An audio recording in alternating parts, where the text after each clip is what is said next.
For most students, the weekend is a great time to catch up on homework, sleep, or spend time with friends.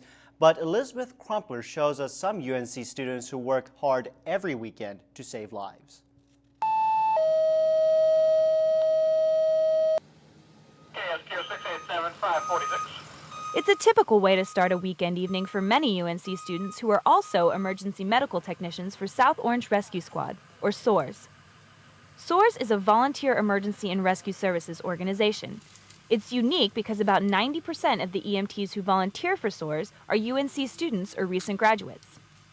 Alex Fox, a graduate of UNC's class of 2007, is one of these volunteer EMTs.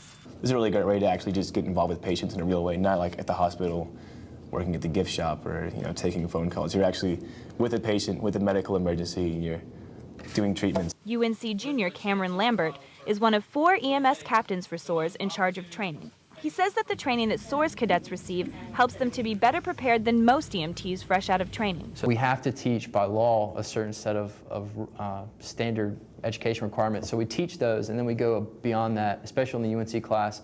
We teach them more about medicine and the physiology behind a lot of these conditions, and then start to teach them about how they actually are going to put this stuff to use once they join a squad.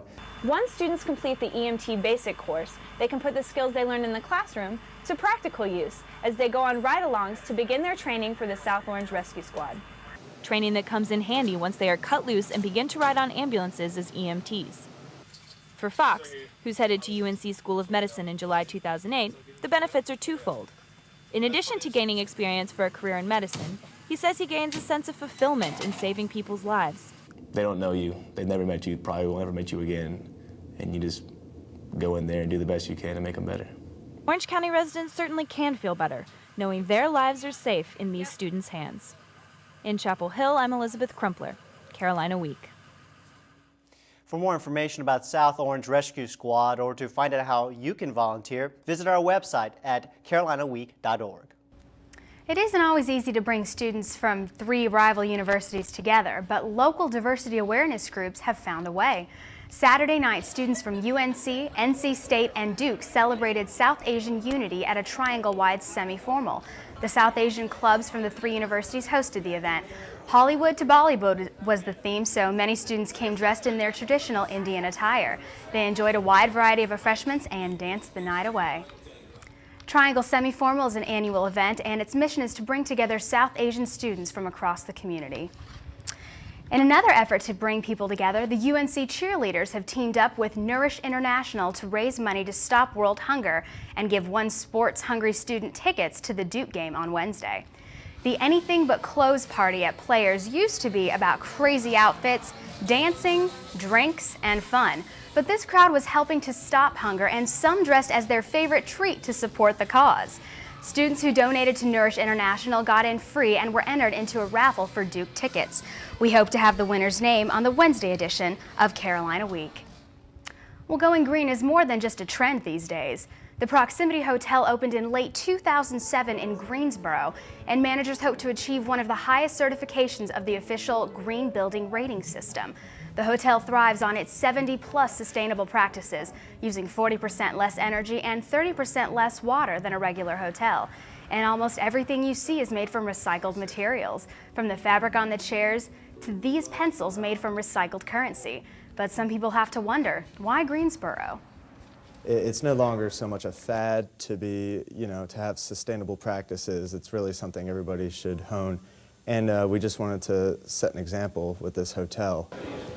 The hotel is named after the Proximity Manufacturing cotton mill that played a huge role in Greensboro's textile industry history.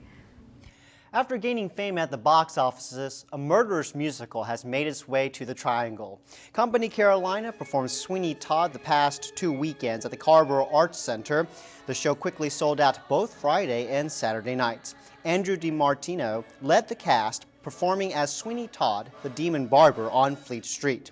A story of love and revenge, murder and mayhem, and of making pies. Sweeney Todd was a hit with the actors and audience. Cast member Sydney Hess said the play was successful even with only 3 weeks to produce it.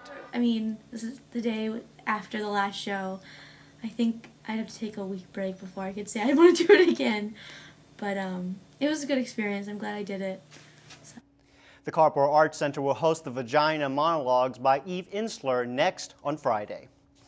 Well, a fire at the Orange County Animal Shelter damaged some of the bedding at the shelter, but luckily that's the only thing that was lost. The animals are doing just fine and are ready for adoption. Let's meet this week's featured pet. This is Blue, a 2-month-old lab hound mixed. For a puppy, he's very well behaved and even knows a few tricks. But he still likes to spend his time chewing anything he can get his teeth on. He came to the shelter a few weeks ago, and now he's looking for someone to give him a place to call home. For puppies like Blue, clean bedding is very important. The shelter is accepting donations to help replace all that was lost in the fire. Now, for more information about how you can adopt one of the animals at the shelter or donate a few things, visit our website at carolinaweek.org.